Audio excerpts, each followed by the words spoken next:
afternoon, everyone. I am Pratishta from Jobs for Hers team. I welcome you all to today's expert chat on what is corporate India doing to accommodate the remote working trend. I would like to introduce our speaker for today, Pradeep Ramachandran. Pradeep is a senior manager, SAP for KAS Services, which is a unit of Kmart Australia. Pradeep has 18 plus years of experience in IT across retail, oil and gas, manufacturing, and high tech industries.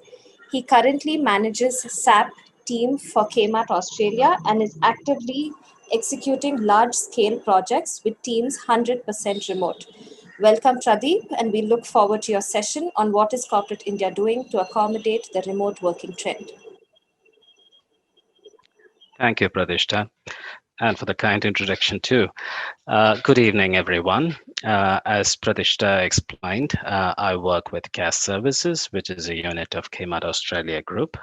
Kmart Australia is a leading retail chain in Australia and New Zealand. I'm part of their IT department and I manage IT solutions for finance and HR domains. Not surprisingly, most of my advices and information that I would share today on this call would be drawn from my IT experience. I'm excited to be part of this platform created by Jobs for Her as a mentor. Hopefully, I can leave you all with some ideas to adapt to remote working model. Today's topic given to me is what is corporate India doing to accommodate the remote working trend? If I was invited to talk about this topic 1 year ago, I would have declined. I never thought remote working model could work and could work effectively. All over the world, we are experiencing currently a changed reality in our personal life, in professional space, and even decisions influencing our future. So the topic is very relevant to our times. Even hardcore pessimists like me have warmed up to this model of working. We've received some questions from you ahead of time. Okay, I will address them in the course of this session. Please feel free to ask any more questions, put them in the Q&A section or in the comment section. Okay, and I'll get to the questions. I'll address them as and when I get to those questions. Now to the topic.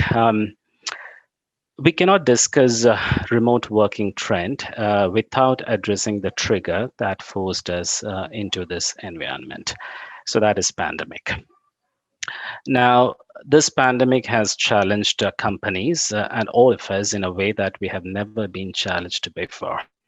Most companies started in March timeframe with an attitude of should we be worried about this, and swiftly they changed into a panic mode, okay, and then to a scramble to keep things running, and now they have learned how to adjust to the changed reality. Humans adapt fast, so they've changed and learned how to adjust. This pandemic and the resultant work from home situations has thrown us multiple challenges, technology challenges like the one that I was facing just before joining the Zoom call, ways of working challenges. A new mindset had to be adopted by everyone in the game. The companies got to trust employees to perform well when they're working remotely, and the employees have to show accountability that creates that trust between the company and employees. There are hiring and onboarding challenges, office setup challenges at home. The personal spaces of individuals also have gone through a change. Children out there at home all the time, and in most cases with no child support. We must juggle with our responsibilities at home and while balancing the work expectations. Now, I'm glad to say that okay, both the companies and employees in this environment have admirably been able to rise up to those challenges and make business continuity possible. Uh, Companies have brought in policies, okay, that help team members set up a workplace at home, including things like a shipping of IT equipment to home, reimbursing internet and mobile expenses, or even provide blanket work from home allowances, all intended to cover unexpected expenses employees have to incur. Even companies that were very averse to flexible work hours or remote working have now new ways of working policies defined for their employees. Um, as remote working becomes the new norm, we also have to ensure the productivity stays quite high. If productivity drops, the business drops, revenue drops, and the company itself ceases to exist. Companies have launched various wellness programs, okay, employee assistance programs, and other online fun activities to keep the collaboration and team connect high, and also to motivate the team. Needless to say, employees also have embraced this new ways of working.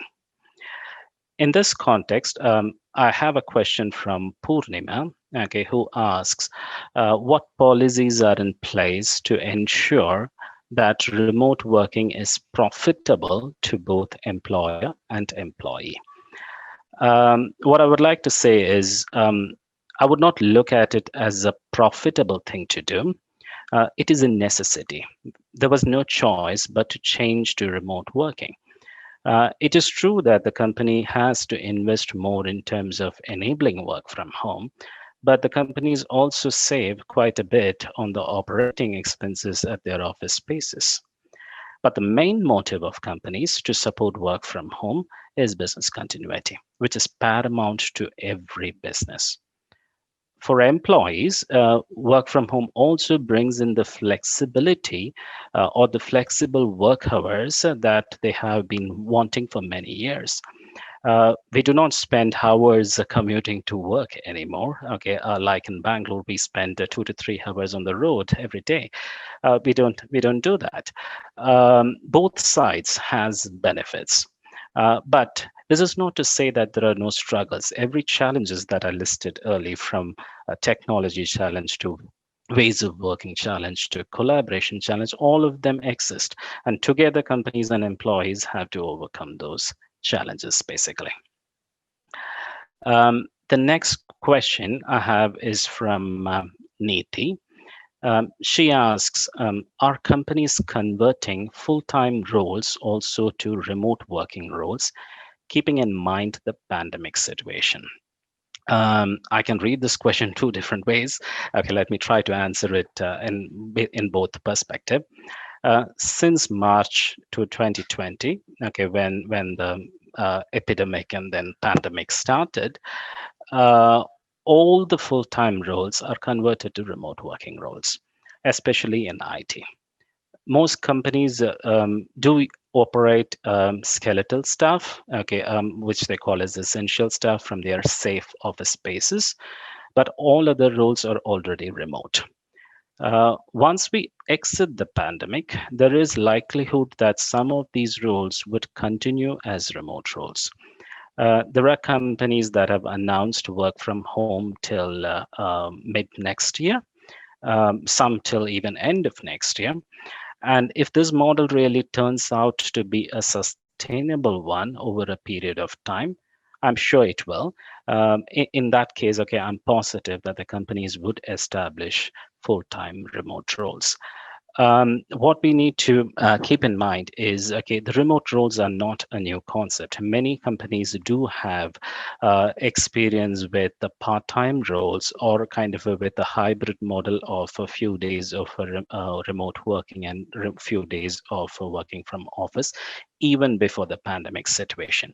Now, with spending around 8 to 10 months in 100% remote working environment, I believe many companies have warmed up to the idea of making full-time roles remote. So the answer to you, Niti, is yes, there is a certain high probability of full-time roles to be converted into remote roles.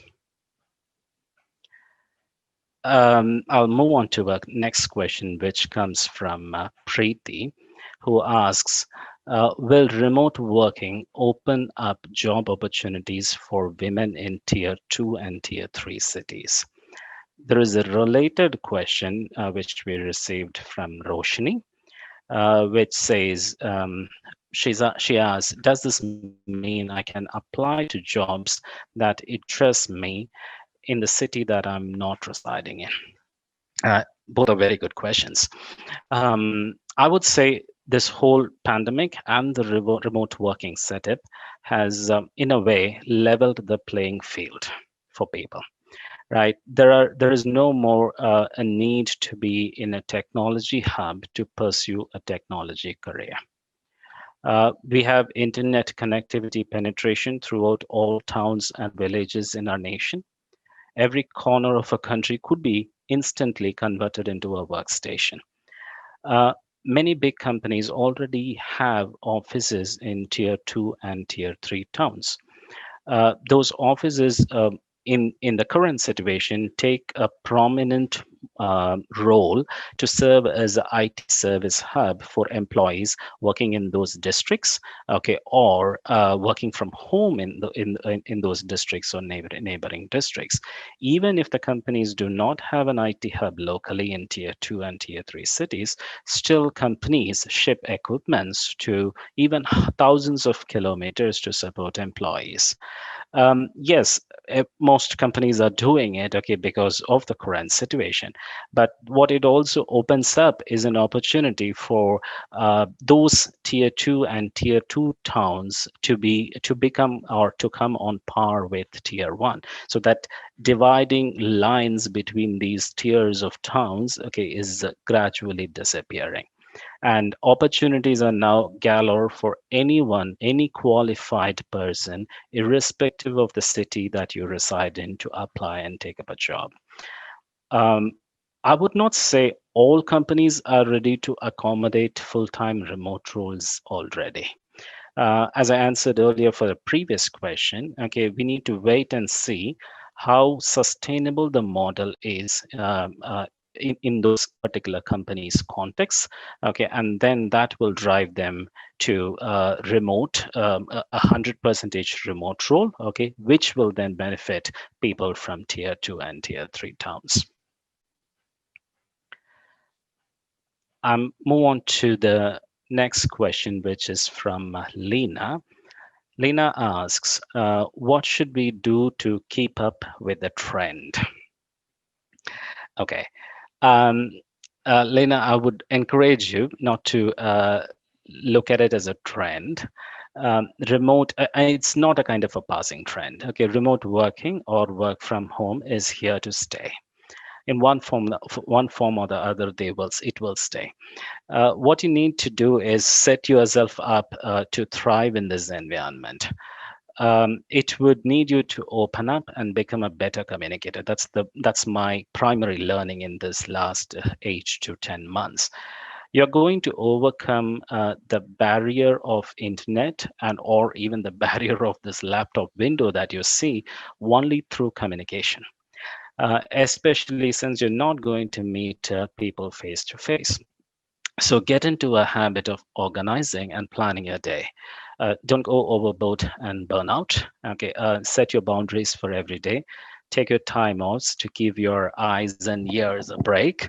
Okay, and these are very, very simple things. Okay, but what they really help you is to like this remote working model. Okay, once you start liking it, okay, you can adapt to it better.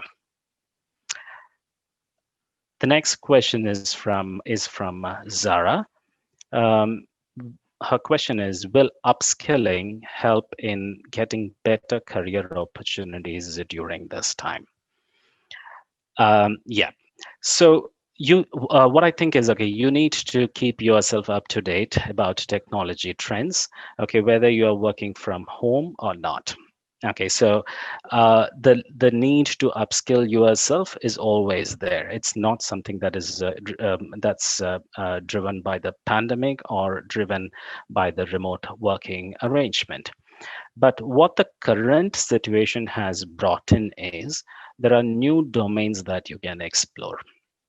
There are new domains which have shot into prominence with most of the world's workspace working remote. Some examples are the infrastructure services supporting end user computing, They do it very different now. There are laptops are getting replaced with the virtual desktops or workspaces or workstation tools that are cloud based. So all of these technologies did exist, okay, but now they are much more prominent. Cybersecurity, online or mobile content development, online educational services, collaboration technologies, cloud engineering, gaming and entertainment. Now, none of these are new names, right? Okay, so all of these did exist in the past, but they were not as prominent as it is now. So look to upskill in these areas if you want to tap those opportunities. Next question I have on my list is from Madhumita. She asks, what are the three skills that will be in demand in the next 5 years? So, Madhumita, I will have to go with four skills. Um, start with, okay, the hot area, which is all which has been a hot area for quite some time, which is data and analytics. That continues to be on top of the list. The second skill I would say is automation. I'm not talking about purely something like a test automation or a process automation, okay, but I'm looking at core automations like store automations, distribution center automations, factory automations, supply chain automations. So that's going to be really core.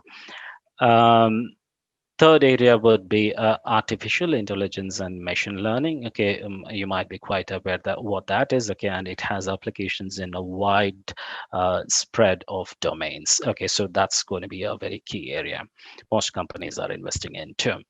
And the last one is cybersecurity.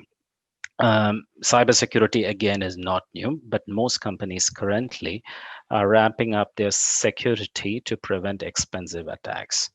An example would be a recent ransomware attack on Software AG. Okay, it has turned out to be quite expensive for the company, the company hasn't recovered yet. With people working remote, the vulnerability of their IT systems, okay, and also the general company's vulnerability to attacks is quite high. So focus on cybersecurity is also high in the current world. So yes, I would say these four: data and analytics, automation, intelligence and machine learning, and cybersecurity. The next question is from Harini. She asks, what is the future of corporate India for the next 5 years? Should we replan our career goals, keeping in mind the remote working trend? Um, I do not believe remote working would drastically impact the future of corporate India. It might change the way we do business, the way we engage with our employees and engage with our customers. But the core remains the same. You need to be mindful of the changing environment and try to adapt. You need to be mindful of emerging technologies too. However, your long term goals should seldom be influenced by remote working. That's purely my opinion.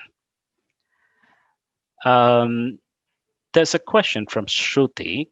Okay, so she asks, do you think virtual hiring is beneficial?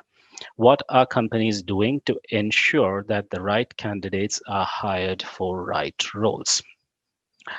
Again, virtual hiring is not a new thing, and it did not start in 2020. Companies have been doing virtual hiring for many years. Candidate sourcing is 100% virtual already. Many rounds of interviews are virtual. However, to ensure that we hire right candidates, we normally have at least one face-to-face discussions, and a lot can be learned from a face-to-face discussion. But with the current situation, companies have tried to go 100% virtual with hiring, uh, which means extended background checks, even using artificial intelligence tools. for many roles where you get something like a developer roles, okay, kind of where you can conduct exams. So companies do employ proctored online exams, okay, so that okay there is no fraudulent behaviors, okay, from the candidates at the time of hiring. uh, and it is an evolving space. The virtual hiring space is evolving. Again, day by day, virtual hiring with the use of appropriate technology is becoming a more reliable way of hiring. An example would be my own team. So I added 30% of my team during pandemic. All of those hirings have been virtual. To make it complex, okay, we have to do even onboarding virtually.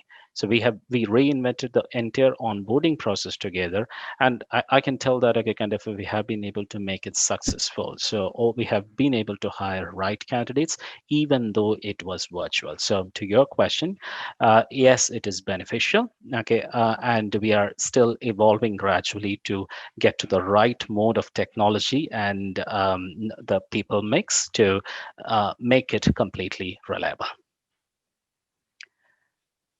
And the last question from the pre-sent list that I have is from Banu. Her question is, what's the difference between a remote work role and a work from home role? I see the terms being used interchangeably by many companies. Um, Okay, so in the current context, they are one and the same, Pano. Okay, so pretty much everyone is working from home. Okay, and so that and the remote working could be used interchangeably. However, remote teams exist even outside the context of pandemic.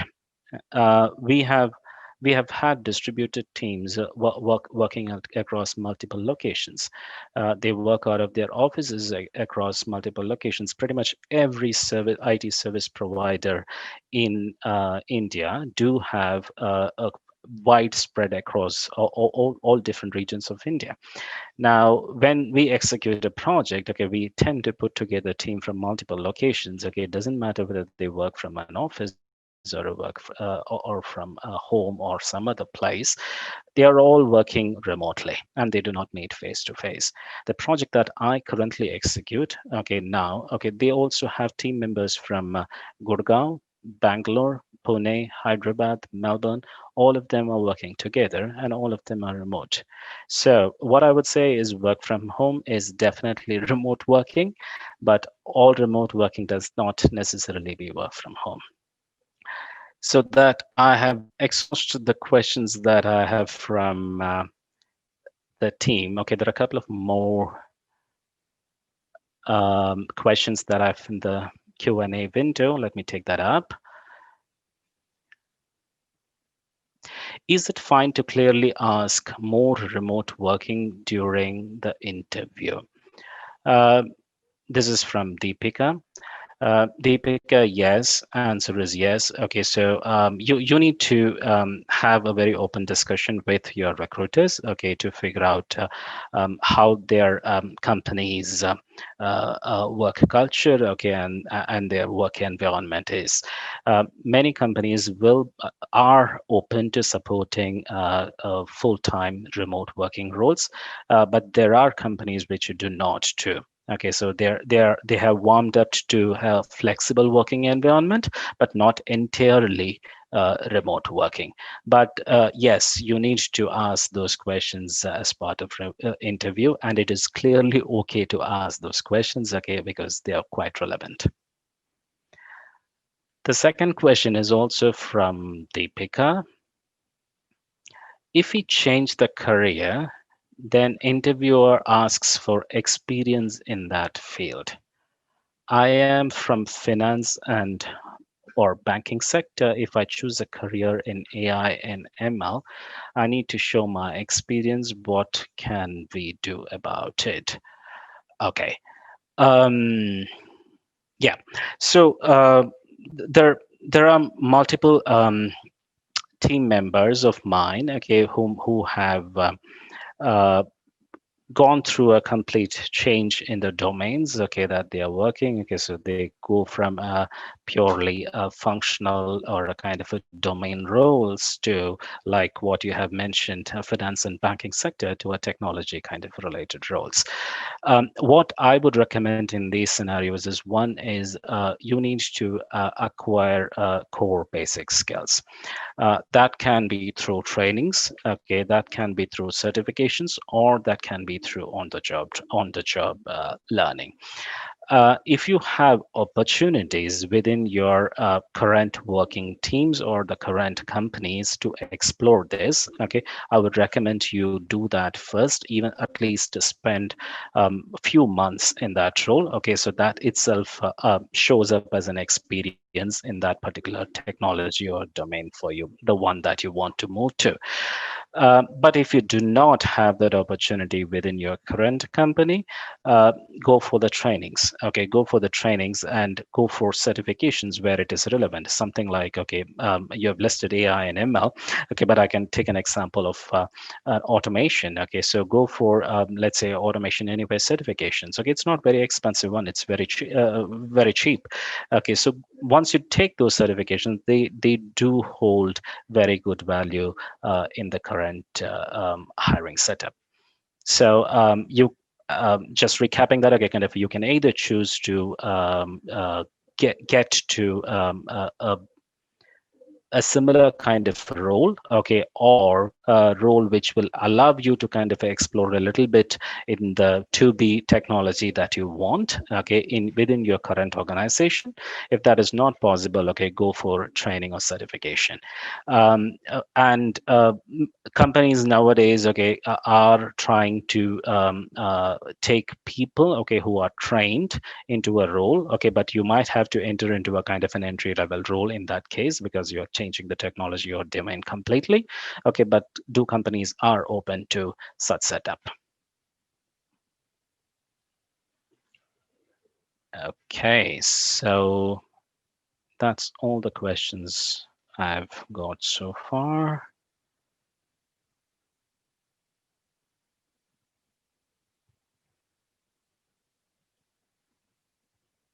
Okay, quick time check. So we have another 3 minutes to go. Okay, there is one more question. Okay, that's Deepika. Okay, welcome, Deepika.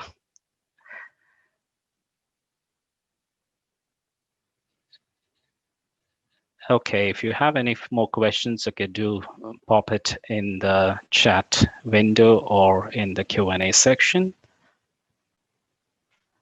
You can also reach out to me. My LinkedIn page is on Jobs for Her portal, okay, in the mentor section. So go there. Okay, feel free to connect with me on LinkedIn. Okay, and I'm happy to kind of chat with you and assist you with any of the questions that you have, not just about this topic, anything else too. Okay, and there's a question from Dwani, which her question is: can we hope for companies to see work from home as a permanent setup even after the pandemic lifts? I did answer this question earlier, Dwani. I can repeat. Okay.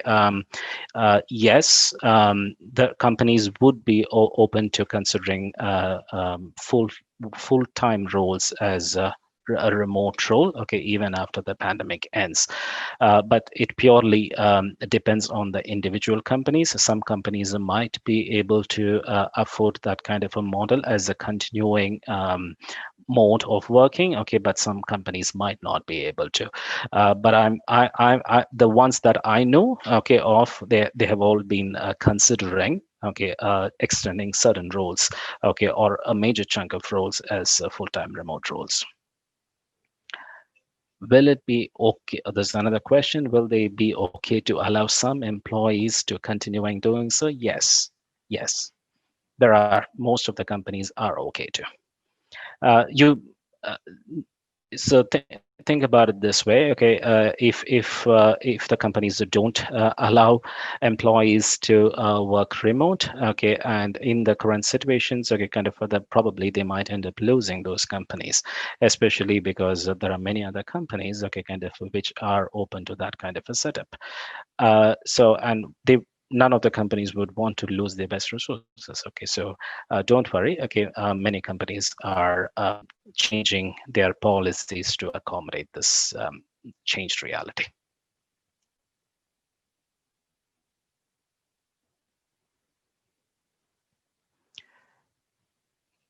That's all the questions that I have. Pratishta.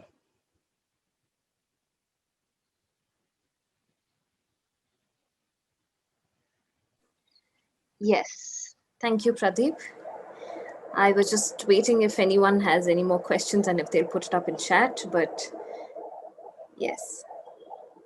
All right.